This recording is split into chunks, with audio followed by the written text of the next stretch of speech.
नमस्कार प्रेक्षकांनो, आजच्या एपिसोडमध्ये क्षितिजा खूपच जास्त रडत असते. तेव्हा इथे संकर्षण विचारतो, काय झाले आज इतकी का रडतीये मुलगी? तेव्हा इथे भूमी म्हणत असते, काही कळतच नाहीये आज ती एवढी का रडते ते. तेव्हा इथे सुलक्षणा आलेली असते. सुलक्षणा म्हणते की स्वतःच्या मुलीला गप्प करता येत नाहीये आणि चालले दुसऱ्याच्या मुलांना जीव लावायला. दुसऱ्यांच्या मुलाला जीव लावायला सुद्धा इथे वाघाचं काळीज लागतं. कळतंय का तुम्हाला? त्यानंतर सुलक्षणा तिथून जाते.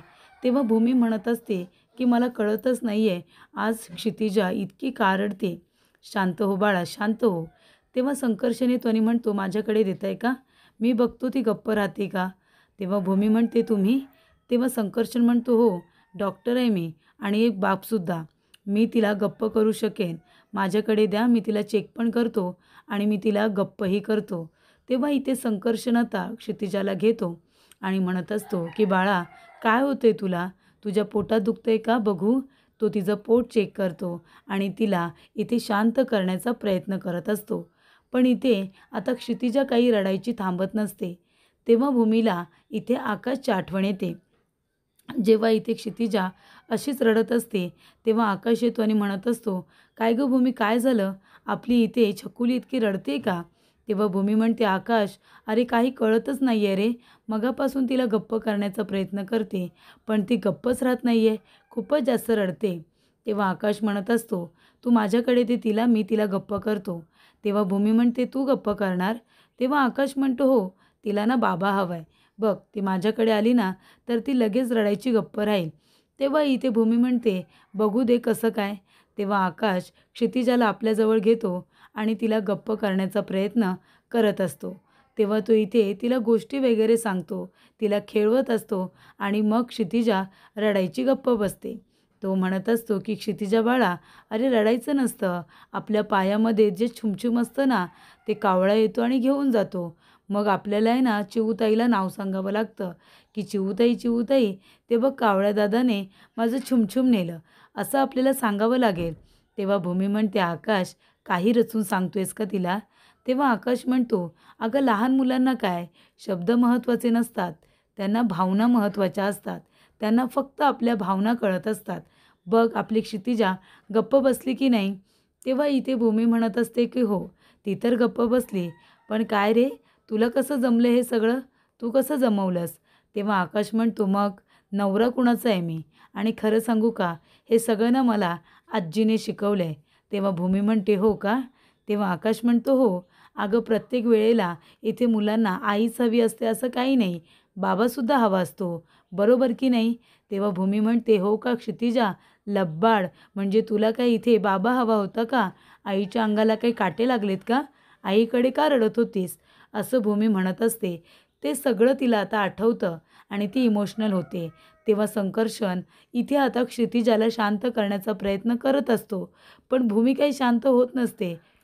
कारण तिला कळलेलं असतं क्षितिजाला कोण हवंय, क्षितिजाला तिचा बाबा हवाय. तेव्हा इथे क्षितिजा खूप जास्त रडत असते.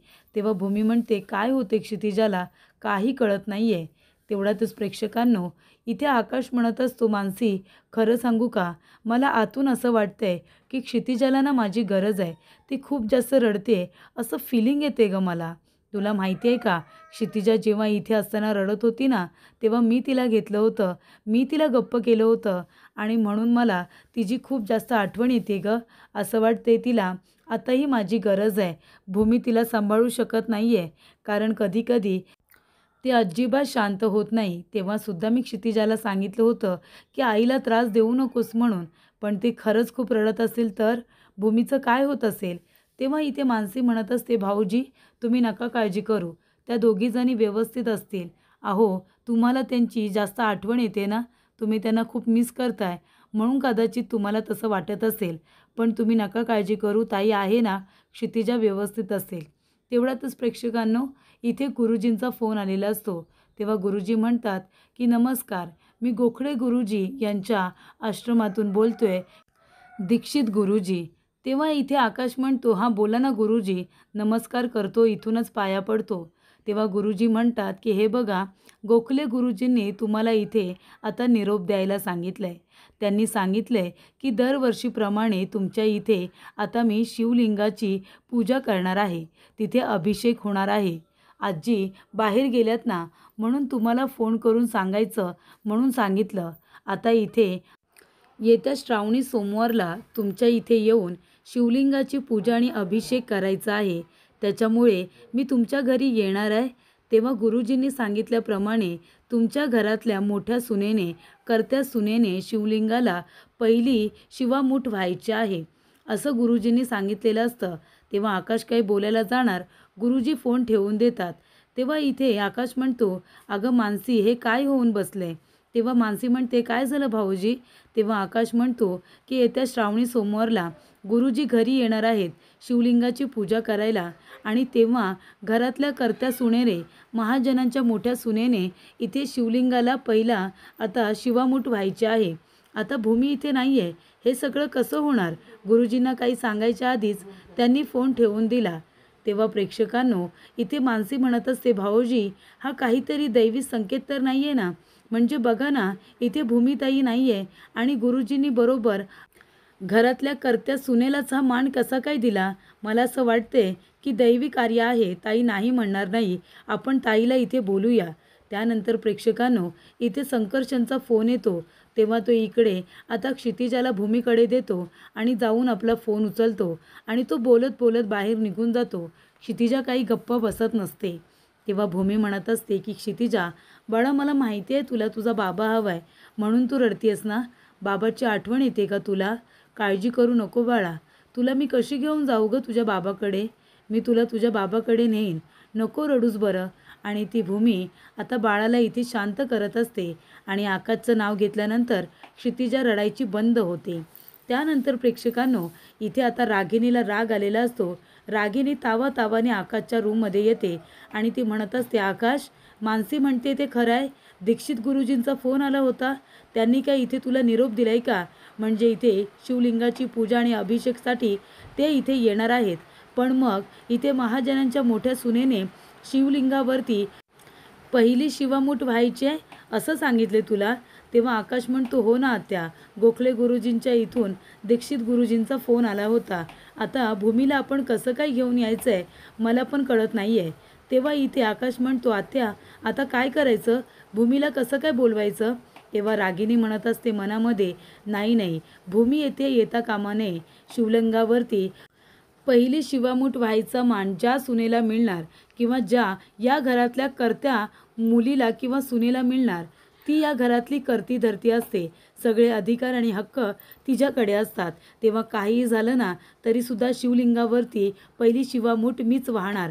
हा मान भूमीला मिळता कामा नये, नाहीतर पुन्हा या घरातले अधिकार तिच्याकडे जातील. तेव्हा आकाश म्हणत असतो, आपण भूमीला कसं काय बोलवायचं? रागिणी म्हणते, नाही नाही, आपण तिला बोलवायचंच नाही ना.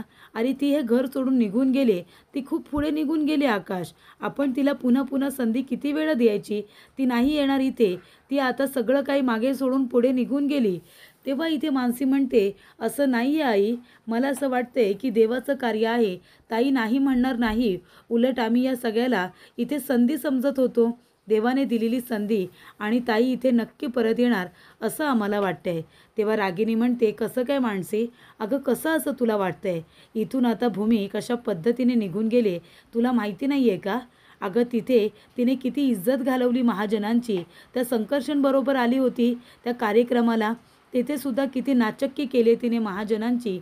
तुम्ही आता दोघेजण हे विसरलायत का? तुम्हाला खरंच असं वाटते की भूमी परत येईल? मला असं अजिबात वाटत नाही आहे. तुम्ही नका तसा विचार करू. भूमी कधीही इथे आता परत येणार नाही आहे. तेव्हा तुम्ही तिला पूजेला सुद्धा बोलू नका. इथे आपण तो मान दुसरा कुणाला तरी देऊ. गुरुजींना सांगू आपण. मी आत्ताच्या आत्ता त्यांना फोन करून सांगते की या घरातली महाजनांची मोठी सून पूजेला नसणार आहे म्हणून. त्यांना सुद्धा सत्य काय आहे ते कळू दे ना. भूमी इथे कधीच येणार नाही, मी त्यांना फोन करून सांगते. तेव्हा इथे आकाश म्हणत असतो, आत्या प्लीज थांब. अगं तू कशाला गुरुजींना हे सगळं फोन करून सांगतेस घरातल्या गोष्टी? हे बघ तू त्यांना काही सांगू नकोस. आणि मी अजून भूमीला डिवोर्स दिलाय का? मी डिवोर्स पेपरवरती साईन केल्यात का? मी या घरातून आणि माझ्या आयुष्यातून अजून भूमीला काढून टाकलेलं नाही आहे. मी तिला कधीच माझ्या मनातून काढू शकणार नाही, हे तुला पण माहिती आहे. मग तू का गुरुजींना घरातल्या गोष्टी सांगून इथे आता उगाचच घरातली इज्जत तू बाहेर काढतेस? तेव्हा रागिनी म्हणते, आकाश अरे मी काय केलं आहे? भूमीने जे काही केलं आहे ते केलं आहे ना? आकाश मला तुझी काळजी वाटते. अरे बघ त्या भूमीने काय अवस्था करून ठेवली आहे तुझी. अरे तुला काही करायला मन देत नाही आहे, घशाखाली तुझ्या घास उतरत नाही आहे. मला तुझी काळजी वाटते आकाश. अरे ती भूमी कशावरून इथे येईल सांग बरं तू? ती म्हणते की मी या घरातली कुणीच नाही आहे, तू तिचा नवरा नाही आहेस. डिवोर्स पेपरवरती साईन करून निघून गेली आहे ती, आणि तरीसुद्धा तुला या घरामध्ये तिला पुन्हा घेऊन यायचं आहे, पुन्हा पुन्हा तिला संधी द्यायची आहे. का आकाश का? तुझ्याकडे बघून माझा जीव किती तुटतो तुला त्याची कल्पना नाही आहे. तुला त्रास होऊ नये माझी एवढीच इच्छा आहे ना. तेव्हा इथे आकाश म्हणत असतो, आत्या तू प्लीज शांत हो. मला कळतंय सगळं, तुला काय म्हणायचं आहे ते सगळं मला कळतंय, पण प्लीज तू शांत हो ना. हे बघ भूमी या घरची सून आहे आणि ती या पूजेला यावी अशी माझी इच्छा आहे. आपण तिला निदान विचारून बघायला नको का? तेव्हा इथे रागिनी म्हणत असते, नाही आकाश, आपण भूमीला खूप संधी दिली, आता आपण तिला संधी द्यायची नाही. मला तिचं हे वागणं अजिबात पटलेलं नाही आहे. अरे कार्यक्रमामध्ये तिने आपल्या महाजनांची इज्जत चव्हाट्यावरती आणले हे तू विसरला असशील, पण मी विसरलेली नाही. काही झालं ना तरीसुद्धा मी गुरुजींना फोन करून सांगते की भूमी इथे पहिली शिवामूठ वाहणार नाही आहे, तिला हा मान दिला जाणार नाही. त्यानंतर प्रेक्षकांनो, आकाश रागिनीला थांबवण्याचा प्रयत्न करत असतो, पण रागिनी थांबणार कशी? ती थांबायला तयार नसते. तर इथे ओजस शांतपणे झोपलेला असतो. तेव्हा काकांना सुलक्षणाबरोबर बोलायचं असतं. सुलक्षणा म्हणते, बोला जे काही बोलायचे बोला. आता उभं राहून राहून झाड होईल तुमचं, त्याच्या आधी बोला ना काय बोलायचं आहे ते. तेव्हा इथे काका म्हणतात, सुलक्षणा मला एका प्रश्नाचं उत्तर दे, खरं खरं सांग. आपल्या ओजसच्या दुधाच्या ग्लासमध्ये ती गोटी नक्की कुठून आली होती? त्या दुधाच्या ग्लासमध्ये ती गोटी कुणी टाकली होती? तेव्हा इथे सुलक्षणाला आठवतं, तिनेच ती गोटी ओजसच्या ग्लासमध्ये टाकली होती. तेव्हा इथे काका म्हणतात, सुलक्षणा मी आज नाही ओळखत तुला, कळलं ना? मी तुला किती वर्ष ओळखतोय, तुझा स्वभाव मला बरोबर माहिती आहे. ओजसच्या ग्लासमध्ये गोटी तूच टाकली होतीस ना? अगं ती गोटी तू टाकलीस, ओजसला काही झालं असतं तर? ते दूध तो प्यायला असतं तर? त्याच्या जीवावरती काही आलं असतं तर काय केलं असतं आपण? तेव्हा इथे आता सुलक्षणा म्हणत असते, गप्प बसा तुम्ही. ओजसवरती मी कुठलंही संकट येऊ देणार नाही आहे, कळते का तुम्हाला? ओजस माझ्या काळजाचा तुकडा आहे, मी त्याच्यावरती कुठलंही संकट येऊ देणार नाही. मला खात्री होती मी त्याला ते दूध कधीच पिऊ दिलं नसतं, आणि म्हणून तर मी तिथे उभी होते ना. तेव्हा काका म्हणतात, अगं हे सगळं तू का केलंस? तुझ्या बोलण्यामुळे आहे ना ते हिरवंगार झाडसुद्धा जळून खाक होईल गं, असं तुझं तिखट बोलणं असतं. आणि हे सगळं तू का केलंस? तर इथे सुलक्षणा म्हणते, कारण मला त्या मुलीला जावई बापूंच्या नजरेतून पाडायचं होतं, म्हणून मी हे सगळं केलं. ती भूमी मला या घरामध्ये नकोच आहे, म्हणून मी हे सगळं केलं. पण मी माझ्या ओजसवरती कुठलंही संकट येऊ देणार नाही. सगळ्यात जास्त जर मला कुणाची काळजी आहे ना तर ओजसचीच आहे, आणि मला ओजसच्या आणि जावई बापूंच्या नजरेतून त्या भूमीला उतरवायचं होतं, म्हणून मी हे सगळं केलं होतं. कळलं तुम्हाला? आणि हे तुम्ही कुणालाही सांगायला जाऊ नका, कळलं ना? तेव्हा इथे काका आणि सुलक्षणा दोघेजणं जे काही बोलत असतात, संकर्षणने सगळं बोलणं ऐकलेलं असतं. संकर्षणला इथे सुलक्षणाच्या वागण्याचा खूप जास्त राग येतो. संकर्षण म्हणत असतो की नशीबवान आहात तुम्ही, नशीबवान की तुम्ही माझ्या पल्लूच्या आई आहात. कळतंय तुम्हाला? तुम्ही नशीबवान आहात की तुम्ही पल्लूच्या आई आहात. नाहीतर माझ्या ओजसच्या जीवाजवळ असा कोणी खिलवाड करत असेल ना तर त्या माणसाबरोबर मी काय केलं असतं हे तुम्हाला चांगलंच माहिती आहे, आणि ते मी तुम्हाला सांगू शकणार नाही आहे. तुम्ही इथे या घरामध्ये का राहताय हे सुद्धा तुम्हाला माहिती आहे. तुम्ही पल्लूची आई आहात, आणि ओजसची आई गेल्यानंतर तुम्हीच आहात ज्यांच्याबरोबर आमचा इथे ओजस कनेक्टेड आहे. ओजस तुमच्याबरोबर कनेक्टेड आहे, तुमच्याशिवाय तो राहू शकणार नाही आहे, म्हणून तुम्हाला या घरामध्ये मी ठेवून घेतले. त्याच्यामुळे या छताखाली तुम्ही का आहात हे तुम्हाला कळलं पाहिजे. नाहीतर माझ्या ओजसच्या दुधाच्या ग्लासमध्ये गोटी टाकणाऱ्या माणसाला या घरामध्ये काय मी माझ्या नजरेसमोरसुद्धा उभं केलं नसतं. मी तुम्हाला या घरामधून तेव्हाच हकलून दिलं असतं, पण आता तुम्हाला मी या घरातून कुठेही जाऊ देणार नाही आहे. कारण का? माझ्या ओजसला तुमची गरज आहे. माझा ओजस एकटा पडेल म्हणून. भूमी या घरामध्येच राहणार. भूमीला या घरातून कोणीही बाहेर काढू शकणार नाही. कळलं तुम्हाला? तुमची इच्छा असो किंवा नसो, तुम्हाला जे काही करायचं आहे ते तुम्ही करा. पण एक गोष्ट कळली की भूमीची काही चूक नव्हती. हे तुम्ही सगळं केलं होतं. निदान हे तरी मला कळलं. भूमी कधीच कुठल्या लहान मुलाच्या जीवाशी खेळू शकणार नाही हे मला आधीपासूनच माहिती होतं. पण तरीसुद्धा सत्य काय आहे हे मला जाणून घ्यायचं होतं. तेव्हा संकर्षण म्हणतो की पुन्हा जर तुम्ही ओजसच्या जीवाबरोबर असे काही प्रयोग केलेत ना, तर मी ते अजिबात खपवून घेणार नाही. आणि अशी तुम्हाला शिक्षा देईल ना, की आयुष्यभर ती तुमच्या लक्षात राहील. कळलं तुम्हाला? अशी शिक्षा देईन मी तुम्हाला. संकर्षण इतका चिडलेला असतो की तो इथे तिच्याबरोबर आता चांगल्या भाषेत काही बोलत नाही.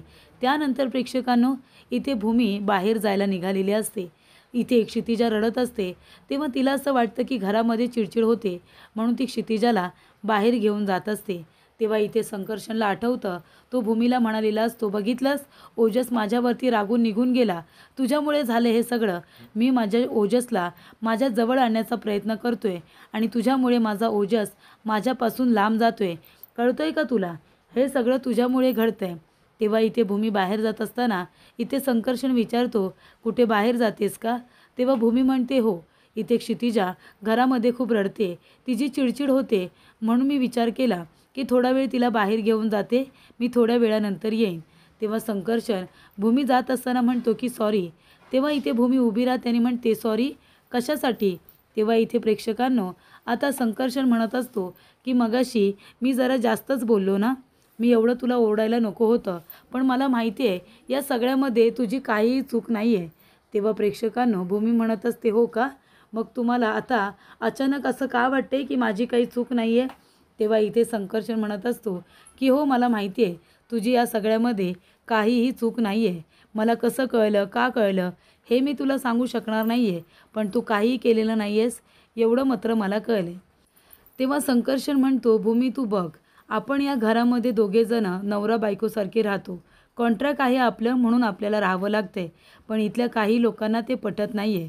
त्यांना असं वाटतंय की आपण नवरा बायको आहोत ना, म्हणून त्यांना ही गोष्ट पचनी पडत नाही आहे. आणि पुढेसुद्धा अशी संकटं येत राहतील, पण त्यांना आपण दोघेजणं सामोरं जाऊ. पण त्यावेळेला आपल्या दोघांमध्ये विश्वास असणं गरजेचं आहे. कारण का आपल्या एकमेकांवरती विश्वास असेल तर आता जसं सत्य माझ्यासमोर आलं तसं तेव्हाही सत्य आपल्याला कळेल आणि आपण कुणाच्याही बोलण्यावरती विश्वास न ठेवता आपण एकमेकांवरती विश्वास ठेवू. हे मी खरंच तुला मनापासून सांगतोय, असं संकर्षण म्हणतो. त्यानंतर भूमी आता घरातून क्षितिजाला घेऊन बाहेर पडते, कारण ती रडत असते. तेव्हा क्षितिजाला घेऊन ती बाहेर आलेली असताना ती म्हणत असते, क्षितिजा, त्या घरामध्ये कुणीही मला समजून घेत नाही. निदान तू तरी मला समजून घे गं. तू तरी रडू नकोस ना बाळा. तू अशी रडायला लागलीस ना तर जीव जाईल माझा. तू तरी प्लीज मला समजून घे, असं इकडे आता भूमी म्हणत असते. त्यानंतर प्रेक्षकांनो, तिथे मानसी आलेली असते. मानसी रिक्षातून उतरते आणि म्हणते, ताई. तेव्हा भूमी म्हणते, तू तिथेच उभी राहा. तू इथे काय करतेस? कशाला आली आहेस तू इथे? तेव्हा इथे मानसी म्हणते, मी संकर्षणकडेच येत होते तुला भेटायला. ताई, घरी खूप काही घडतंय गं, ते सगळं मला तुला सांगायचं आहे. आपल्या घरी खूप काही घडलं आहे. तेव्हा भूमी म्हणते, नाही ते आपलं घर नाही आहे, ते तुमचं घर आहे. आता माझा त्या घराशी काडी मात्र संबंध नाही. तेव्हा मानसी म्हणते, बरं तू ऐकून तरी घे ना, तिथे नक्की काय काय घडतंय ते. तेव्हा भूमी म्हणते, नाही मला काही ऐकून घ्यायचं नाही आहे. तेव्हा इथे मानसी म्हणत असते, ताई, अगं भाऊजी आहेत ना, ऑफिसला जात नाही आहेत. भाऊजींना ऑफिसपासून दूर ठेवलं जातं आहे. तेव्हा आता भूमी लगेच उभी राहते. तेव्हा मानसी म्हणत असते, बरं झालं थांबलीस, उपकार केलेस. आता निदान माझं ऐकून तरी घे, मला काय म्हणायचं आहे ते. तेव्हा इथे प्रेक्षकांनो, आकाशचं नाव घेतल्यानंतर भूमी लगेचच उभी राहते. तेव्हा मानसी म्हणत असते, ताई, तुला तर माहिती आहे ना घरातली परिस्थिती कशी आहे ते. आई, आकाश भाऊजींना ऑफिसपासून लांब ठेवण्याचा प्रयत्न करतायत आणि तू घरामध्ये नाही आहेस, क्षितिजा घरामध्ये नाही आहे. तेव्हा भाऊजीसुद्धा ऑफिसला जात नाही आहेत. त्यांनी रूममध्ये जणू काही स्वतःला बंद करून घेतलं आहे, माहिती आहे तुला. आणि त्याच्यामध्ये आज भाऊजींना क्षितिजाची खूप आठवण येत होती, कारण त्यांना असं वाटत होतं क्षितिजाला त्यांची गरज आहे. क्षितिजा खूप रडते असं त्यांना सातत्याने वाटत होतं. ते खूप मिस करतात ना तुम्हाला दोघांना. आणि तुला माहिती आहे का, कोकले गुरुजींच्या इथे आता आश्रमातून फोन आला होता दीक्षित गुरुजींचा. आपल्या इथे श्रावणी सोमवारला जी काही शिवलिंगाची पूजा आणि अभिषेक असतो ते करण्यासाठी गुरुजी येणार आहेत. पण तेव्हा इथे आता शिवामूठ ही व्हायची असते शिवलिंगावरती. तर महाजनांच्या मोठ्या सुनेनेच, कर्त्या सुनेनेच इथे शिवलिंगावरती शिवामूठ व्हायची आहे. तो मान फक्त कर्त्या सुनेला मिळणार असं गुरुजीने सांगितले. त्यामुळे आता घरातली करती धरती सून तर तू आहेस ना महाजनांची. मग तू तिथे हवी आहेस. मग तू येशील ना ताई? सांग ना, तू येशील ना? तेव्हा इकडे भूमी विचारात पडलेली असते. तेव्हा मानसी म्हणते, प्लीज ताई, नाही म्हणू नकोस. तू ये ग तिथे. एकतर तुला माहिती आहे घरातले सगळे अधिकार कोण घेण्याचा प्रयत्न करते. मग जर तू आलीस तर निदान घरातले हक्क आणि अधिकार तरी कुणाकडे जाणार नाही. आई पूर्णपणे प्रयत्न करतायत इथे ऑफिस आणि घर पूर्णपणे ताब्यात घेण्यासाठी. त्याच्यामुळे तू जर आलीस तर हे सगळं थांबवशील असं मला वाटतंय. तेव्हा निदान देवाचं कार्य समजून तरी ये, असं इकडे मानसी भूमीला सांगत असते. त्यामुळे इथे भूमीसुद्धा आता विचारात पडलेली आहे. तर प्रेक्षकांनो, पुढील भागामध्ये भूमीसुद्धा आलेली असते महाजनांच्या इथे. तेव्हा गुरुजी म्हणतात की एक काम करा, घरातली करती सून इथे आता महाजनांची मोठी सून यांनी शिवलिंगावरती पहिली शिवामूठ व्हायची आहे. हा मान या घरातल्या कर्त्या सुनेला मिळणार आहे. तेव्हा भूमी म्हणते, हा मान मला नको, कारण आता माझा या घराशी काही संबंध नाही आहे. तेव्हा इथे आकाशला आणि तिथे बसलेल्या सर्वांनाच खूप मोठा धक्का बसतो. तेव्हा रागिनी उभी राहते आणि म्हणत असते की हा मान मी स्वीकारते. मी शिवलिंगावरती या घरातली करती धरती म्हणून आता शिवामूठ वाहणार आहे आणि ती शिवामूठ व्हायला जाणार तेवढ्यातच तिचा पदर इथे जळतो आणि पदर जळल्यानंतर इथे भूमी जाते आणि रागिनीचा हात पकडते. तेव्हा भूमीच्या हातामध्ये इथे आता रागिनीच्या हातातलं सगळे धान्य येतात आणि शिवामूठ ही शेवटीला या घरातल्या कर्ते सुनेने म्हणजे भूमीनेच वाहिलेली असते. तो मान भूमीलाच मिळालेला असतो.